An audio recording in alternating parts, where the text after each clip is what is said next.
Lindsey Metselaar, welcome to Fieldswell. Thank you so much for having me. It's an honor. Thank you for joining us here in New York City. We're so excited to be doing our podcast tour and to have you on the show. I couldn't be happier to be sitting here and also starting to cool down a little from being overheated in the streets. Right. This weekend was hot. It was hot. Really and hot. You have your long sleeve on. Yes, so. never again. Yeah. Learned my lesson. Mm-hmm. So you started your show, We Met at Acme, close to a decade ago. Crazy. Whoa. Wild. How are you doing? I don't even know. So how long have you been doing the pod? 3 years. Okay. 10 years ago was a different world when it came to podcasting. Like, you could put out really, I guess you still could put out really like amateur stuff, right?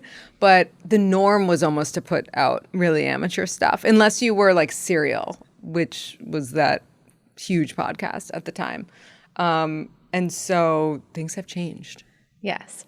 I do feel like for sure in the podcast world, now it's almost like a prerequisite to have it be recorded in studio and be really high level quality. However, I do feel like people are craving on social media less perfection and more just like authenticity and raw, just showing face to camera. That is for sure. Definitely. I do feel like when I started the podcast, what I loved about it was that I didn't have to show my face. Oh. And I loved being almost like anonymous because I didn't really talk that much about myself as much as like my dating experiences, but I wasn't identifying often. And I never shared pictures of myself really unless I had to. And now it's like you cannot get away with that. No. Unless you're like a Dumois. You really can't. It's all, and people want to see these clips and snippets from the show. They want to see your and face. that's how you get people to listen to your podcast. That's how you go viral. It is. So could you ever have predicted where you would take your brand and platform that first day you started your show? Yes and no.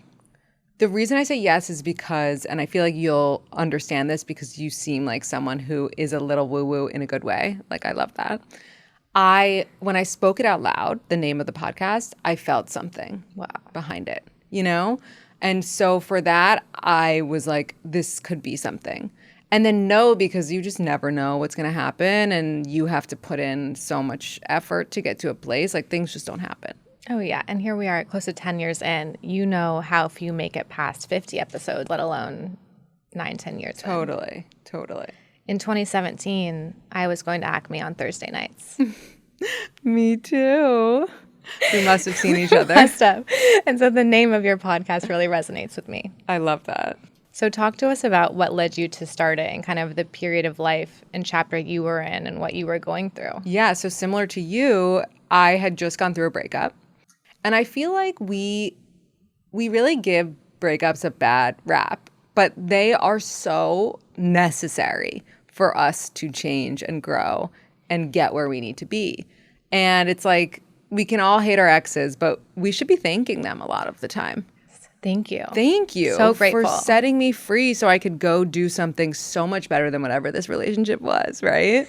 And I found myself very single and confused about why I was single because I was the person who had it all figured out when it came to dating. Not necessarily life, right? But dating. And I was blindsided. And obviously no one's ever blindsided. You look back, hindsight is 20/20, you see all the signs.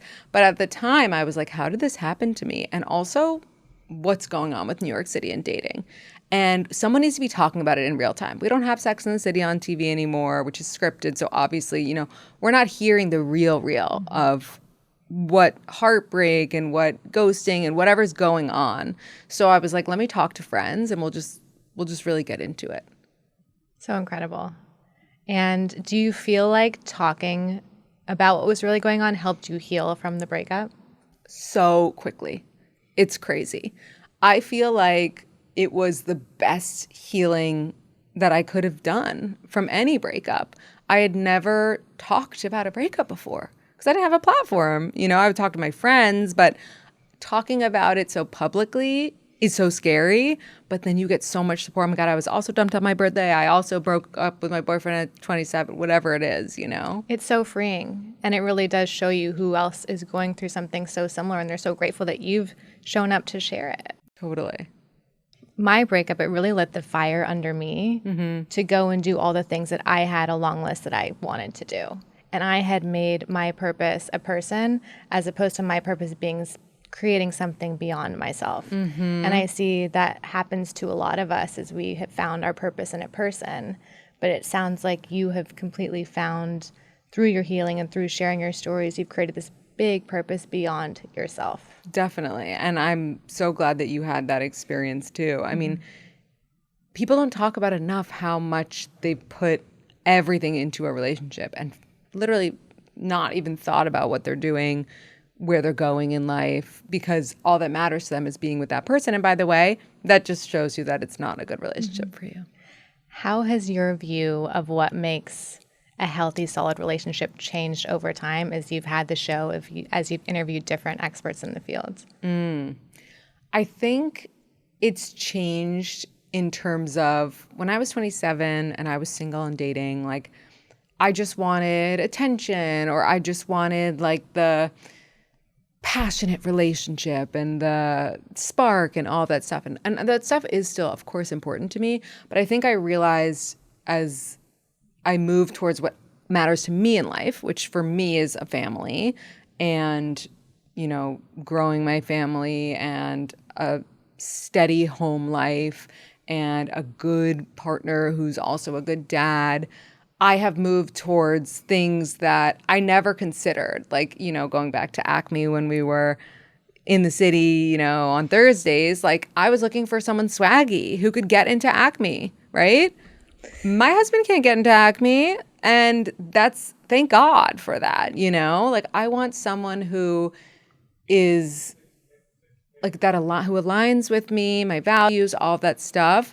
And also someone I could totally be myself with, be honest. I think just being able to grow together, you know, all the things that you think about for a mature relationship is what I've gravitated towards. And of course, I still have my boundaries that I share with younger daters, like my dating rules and things like that can help guide them in the right direction. And I stand by those. But I think at the end of the day, like you have to find someone who sees you and like lifts you up. And I think everyone I dated before my husband wanted to change something about me. And I'm curious if you had a similar experience. I can really resonate to the almost like swaggy boyfriend being one of those like checklist items for a really ambitious woman who is like building her career, building her quote unquote dream life. And then she's like, feels like that man will also fit that mold of what she's creating for herself.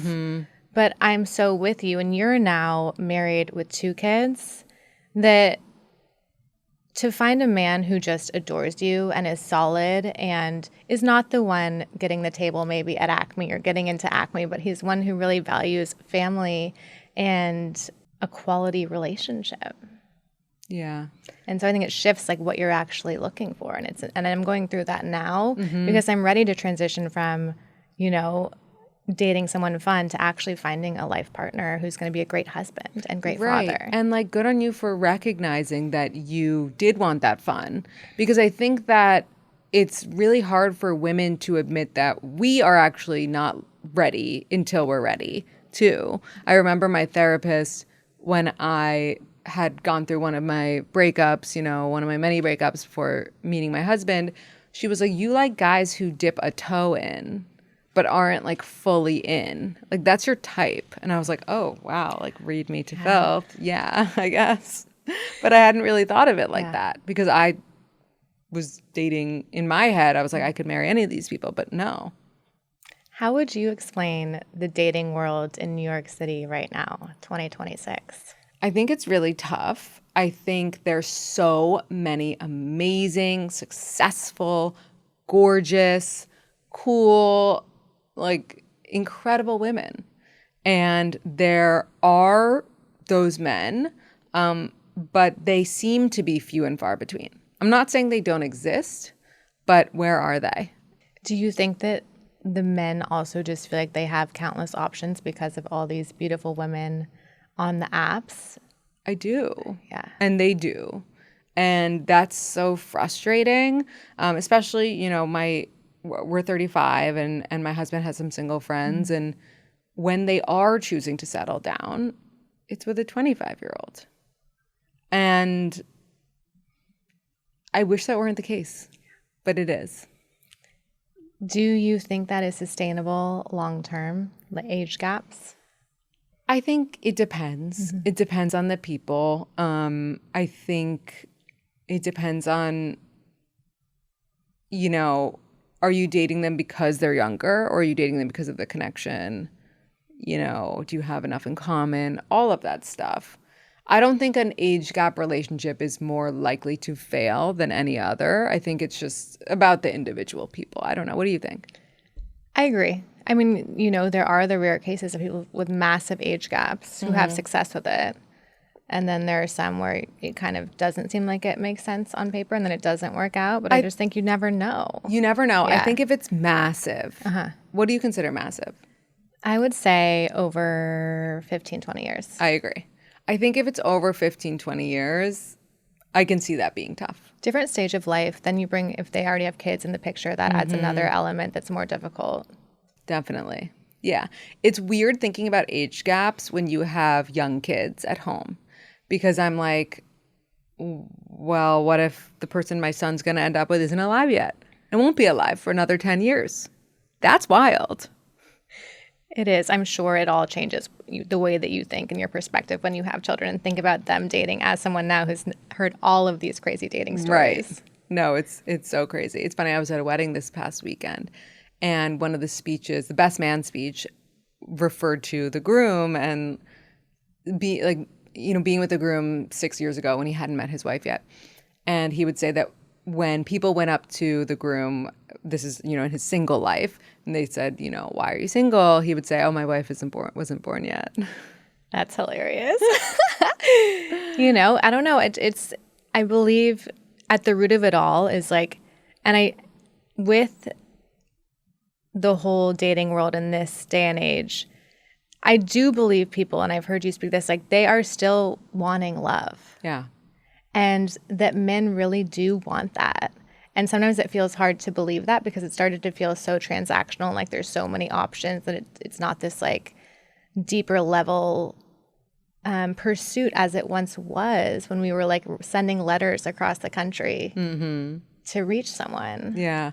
No, I do really believe that men want that still. And I think, are there exceptions? Of course. There's, a man out there who will put his career before anyone and isn't looking for anything else. And there's always exceptions, but I do really believe that men want love. They also want to feel heard, seen, loved. They just don't express it as openly as we do as women. And now with women able to start their own business and achieve such success on their own, I feel like sometimes we form this Miss Independent, I don't need a man complex. How do we best set ourselves up for someone when we really are looking for love? I think that there is a balance with everything. I actually did an episode on, are men really intimidated by successful women, or is that a trope that we've been hearing? And I interviewed men that I know in my life who are single.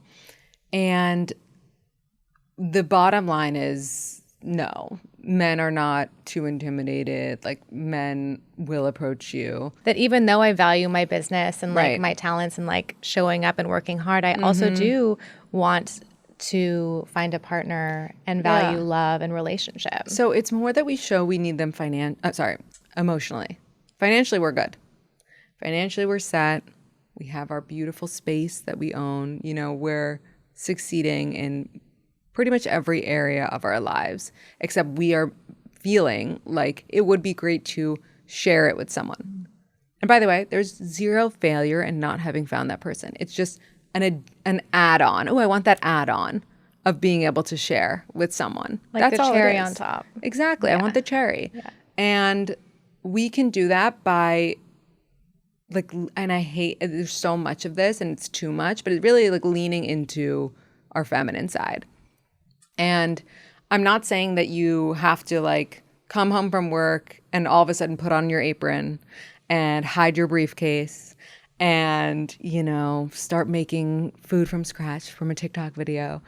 But you are a woman who probably wants to feel like cuddled by a man or whatever it is the feeling that you want. So it's like, it's okay to show this man that you want that. And I think that's where women kind of are like, no, I can't because, you know, I'm this successful woman. And like, it's okay to be kind of different at home than you are at the office. Men are the same way. You think that a CEO, like man or whatever, a high-powered executive man is coming home and bossing around his wife. No, he's like, I missed you. Today was hard. Like that's who he could be himself with. So you can be the same. You can let your guard down. Even if you're in your more masculine energy building at work, you can come home and completely be in your feminine. Exactly. Yeah. And by the way, you don't always have to be in your feminine. Maybe you like a man who's in his feminine, in which case you're coming home in your masculine, but you have to figure out what works for you. Yeah. The polarities, the dance between the two. Exactly. How was it for you dating after this breakup? And then you were sharing, you know, your dating stories more publicly. How did that feel with the men that you were dating? And when you went to go and meet your husband, because now I think when you've built something so public, sometimes it's like someone can look up everything about you before they come and meet you. Yeah, that part is hard. And I remember as soon as I started the podcast, my sister and my mom both called me and they were like, you are ruined. You are done for. No man is going to want to be with a woman who is sharing their sex life online, who is talking about anything online, basically. I mean, no one's going to want to be with you. And I was like, okay, then they won't, you know? And I will say it wasn't easy because I had to date someone who didn't mind that things might be spoken about or, you know, that there was stuff about me online, that I did share past stories with men I dated. And it takes a really secure guy to go into that relationship. And I, in a way that was helpful because I was not wasting time with a guy who was like, are you going to talk about this date? Are you going to go home and talk about this date? Because like, don't talk about me. And it's like, dude, you're not even that interesting. Give me something to talk about. Yeah, exactly. And so eventually I was able to find, you know, date confident men who didn't mind the podcast and some that even liked it. Didn't like, you know, they weren't like, oh, you have me as a guest, like, but liked the fact that I had this thing that I built and that I was comfortable talking about these subjects. Do you feel like your confidence in yourself and your self-worth grew as the show grew? No. You just I feel like I had that before. Not that like I, you know, think I'm amazing and this and that. None of that. It's just that in order to do that and put myself out there, I had to have that foundation of confidence because I couldn't let the podcast determine my confidence, you know?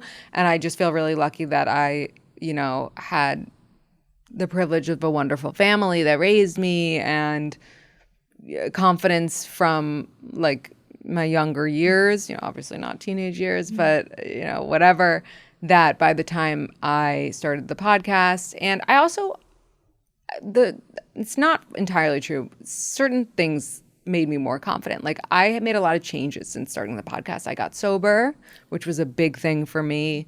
And I kind of like cleaned up that act a little bit. And I stopped doing things that were not good things that I did, right? Like I got better as a person. So in that way, yes. But like in terms of just believing in myself, I always felt like I had that before. Yeah, that's great to hear. I think I had that self-belief, but I do see that my consistency with the show and my risk-taking in terms of the direction that I want to take it has given me more confidence and more ability to believe in myself because it's like proof of you can do the things and stick with them that you say you're going to do. That is so true. And I do always say that really helps build confidence is saying you're going to do something and doing it. Do it. And following through with it. And I forgot where I read it because it wasn't obviously me that came up with this. But someone was saying, like, there's nothing sexier than when someone's like, I'm going to do a workout class tomorrow at 7 a.m. And at 7 a.m., they're in the workout class. Like, that is hot. Follow through is hot. And so, yeah, that does build confidence. Yeah. How many years into having the show did you meet your husband? Ooh, I think it was 3 years in. Like, a little under 3 years in. Were there certain qualities in him that you were like, this is different, this is something real? Yes. I was like, oh, no, almost like, oh no, this is like too good to be true kind of thing. Like he has everything that I want and nothing I want to change. So like I'm screwed, kind of like I said something like that to my therapist and she was like, you just need to strap in. Like it's not too good to be true. You just don't know him yet. And obviously that is very true also. It's like no one is too good to be true. Everyone has their annoying things.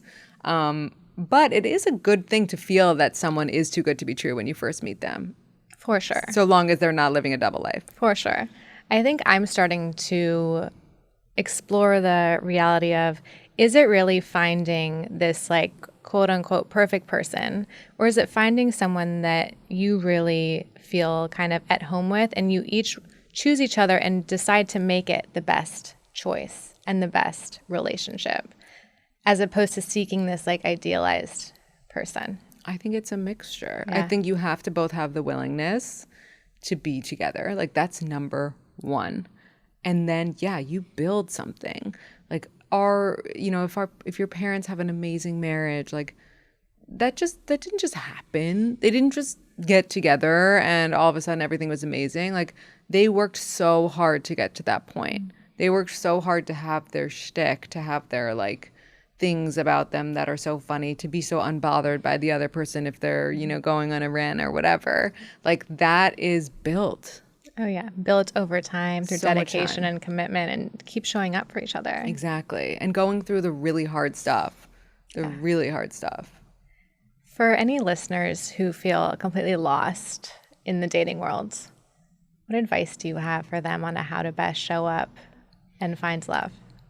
I think that you have to really love your life like without the person.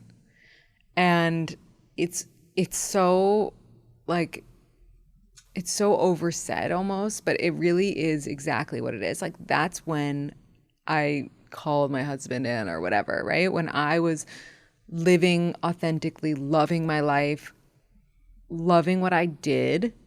And also, and this is like more like feng shui, like I had a home that I really loved.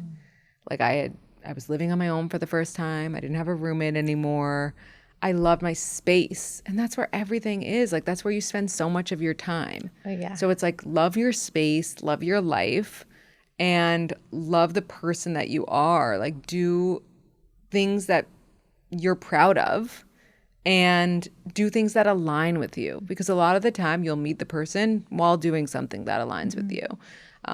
And so that's what I say. Like, it's like you have to put yourself out there. Like, that's a no-brainer.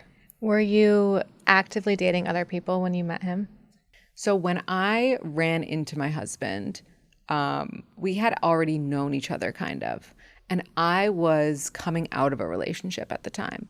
So I was not ready to be with him. Like, not that he was asking me to be with him at that time, but it was kind of a light bulb of me being like, I really have to like truly end this relationship, which there was no bad blood between us. We were just like in the friendship stage where like we don't want to let go because we have that friendship. And I was like, I need to walk away from this for myself and for this person that I'm with. And I like literally it was like one door closes, another door opens. And I'm sure that if I hadn't run into him then, I still probably would have done the work, would have found him on a dating app. Like I do believe that truly, but it was kind of that run-in that made me realize like and I think it was also like self-talk. And I think it's so important the way you talk to yourself. And towards the end of that relationship, I was saying to myself, I deserve someone who brings to the table what I am bringing to the table. And it wasn't like a weird, like I was being rude to the person I was with. I was just like, this is just a fact. Like there's someone out there who has what I have and I deserve that. And it wasn't like I'm going to go take it from someone else. No, I was like, I just deserve that to be in my life. And I know that exists. And I think it's like that abundance mindset that really helps when most people are living in a scarcity mindset. Oh, yeah. I think to believe whatever you're looking for is out there. It's a great starting point. Definitely. And I always tell people that I work with in the dating consultations, like write the list of what you need versus what you want. What you need is obviously very discerning, and what you want is like an accent or whatever. And like that's what you're putting out into the world. Like I will not settle for anything less than, and the needs are never so crazy, right? It's like you need someone who has never been to jail or whatever. Do you say like write down what you need and then make sure that you are all of those things yourself? Yes, that's a must. And again, like if you want someone funny, like you don't have to be the funniest person in the world, but you better have a sense of humor. For sure. Yeah, so it's like that kind of thing. It could be a little adjacent. Yeah. What do you think, after almost 10 years of having the show, some of the biggest surprises you've had or some of the biggest things you've learned about humans' love and relationships? I guess it kind of comes back to like everyone does want love. But I think it's also that a lot of people are healing from like the love that they experienced, whether that's a college boyfriend who cheated on them or their parents and a tumultuous relationship they had to witness growing up. So I think that like that is a big part of it as well. And we're bringing into a relationship what we know about relationships. And I saw that firsthand when I started dating my husband. And I came from relationships where yelling was like the norm. Like, I'm going to yell, you're going to yell, like, we're going to make up. And I yelled. And he was like, oh, like, are we breaking up? Because you're yelling. And I was like, oh, no, we're just like having a conversation. Yeah. And he was like, I'm not used to that. And I was like, oh, and it's like, you have to be aware of the shit you're bringing in. Oh, yeah. You really do. And how that's going to show up. And all of our past loves are within us. And I think to have gratitude for those experiences instead of holding grudges and bringing those grudges and that weight into this next relationship for yourself, kind of to clear that. Yes. To forgive them if anything happened and to forgive yourself. Definitely. And also to be open about it. Like I had this fear of being like physically left because I go to the bathroom a lot. I have to pee a lot. I drink a lot of water, And you came with water. Yeah. And I had a boyfriend once who like I would go to the bathroom and he'd be like outside the restaurant or something, or like outside the movie theater, or outside the establishment. And it always made me feel abandoned. Like I cannot explain why or if it was justified, but I didn't like the behavior and I couldn't change it.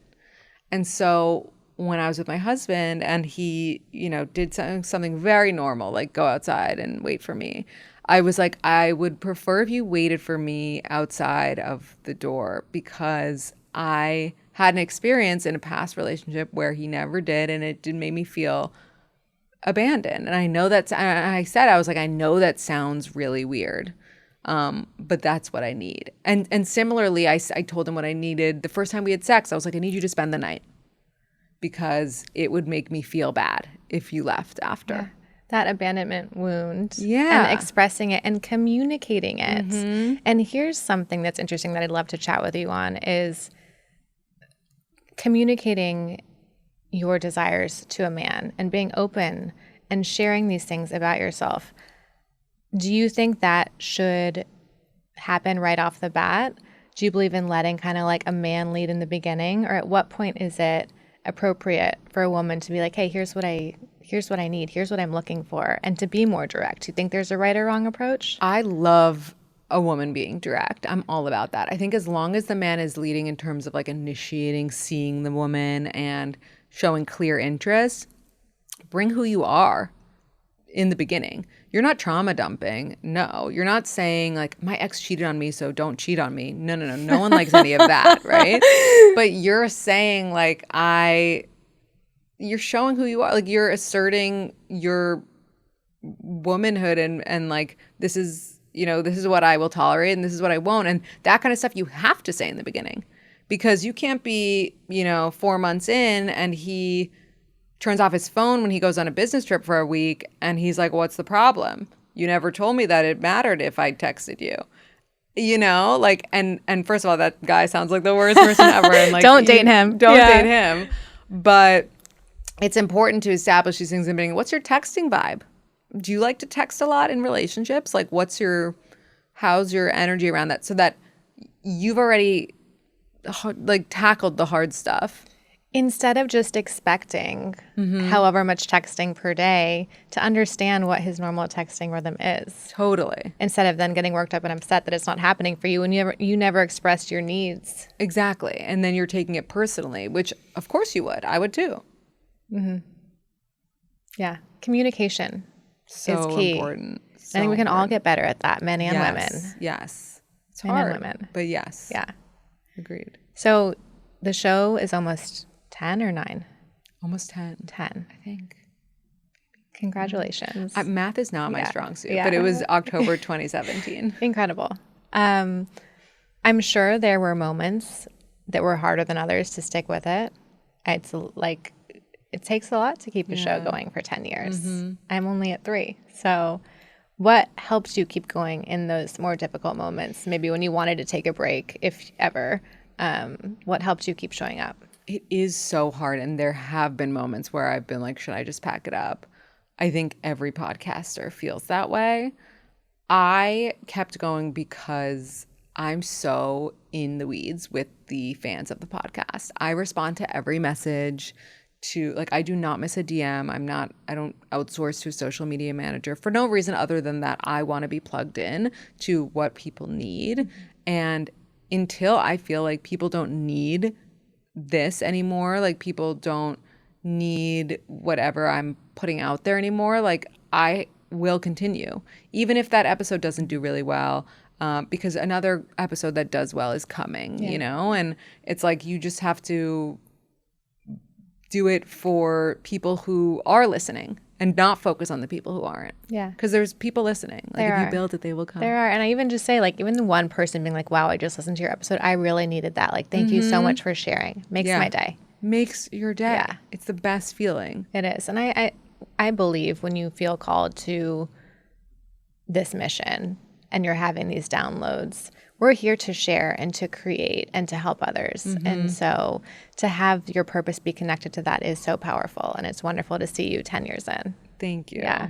Thank you. And it's amazing that you started a podcast in a really hard time to start a podcast. A lot of people trying to start podcasts. Yeah. Yeah. I've made it past the threshold though. I feel like, That's beyond we're in now a lower percentage of people who actually make it this far, but I'm going for year 10. So stay tuned. I have a book coming out this fall titled Send It, Become the One Who Turns Vision into Velocity. I love that. And for a while, sending it for me was going like full gas, build mode, turn everything that I thought into a reality as fast as I could. And I was borderline burnout at the end of that kind of period of my life.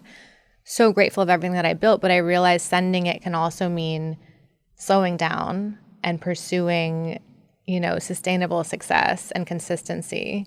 So I'm curious for you what sending it means or looks like in your life. I love this question, and I love that that's the title. The first time I ever heard the term send it, and I'm so curious what the first time, if you remember yours, I went to it was like an entrepreneur's like conference kind of thing. It was called Summit. Okay. Have you heard of Summit? I've heard of it. It was like Summit series. They would do these events. I was in Eden, Utah. Cool. And it was so cool. And I was with this group of people. I didn't know any of them. We were all just put together. And it was one of those like, you got to get out of your comfort zone moments. We were on the mountain. And one of the group leaders goes, okay, Mets, like he was just calling me by my last name. He was like, it's time for you to send it. And I was like, what? I've never heard that. Like, first of all, that's so cool. And in my head, I'm like, that just means go down the mountain, Like, that's what I thought it meant for so long. And it still kind of means that in a lot of ways. But I just thought it was the coolest phrase. And I think sending it means, going full steam ahead. Like, I am that person who, when I'm like, I want to go on this trip, the trip is booked in an hour. Yes. And probably non-refundable because I'm like, you're committed. I know I'm going. And that's how I've always operated. And are there negatives to operating like that? Yeah, a lot. Like I booked the trip on, someone's birthday by mistake. But I love going full send. Yeah. Like that's how I love to live my life. I love it. Instead of spending time waiting to take the chance, you've already booked the trip. Totally. You're already on the airplane. Yeah. Like it's out of the group chat, at least for me. I love that. Okay. And I'm curious for you. You've now expanded. You have We Met At Baby. You have a foodie Instagram. Yes, well, that's always been like a fun little side thing. What's next for you? You know, I really think that it has to just be authentically what is happening in my life. So I still love talking about dating. I'm still dating my husband. I think it's really important to talk about a subject that people are still struggling with and always kind of will be, because we'll get a wave of divorces coming soon with people my age. You know, things are always going to be happening. So I love that subject. I think also the baby element is like, that's my life too. And a lot of my followers have grown with me and are in that stage of their lives as well. And to be able to create a WhatsApp group with over 5,000 moms, an Instagram where people feel safe and heard, and we can talk about like the stuff in motherhood, because none of us are experts or pretending to be, without coming off as like a mommy blogger, because that's just not who I am.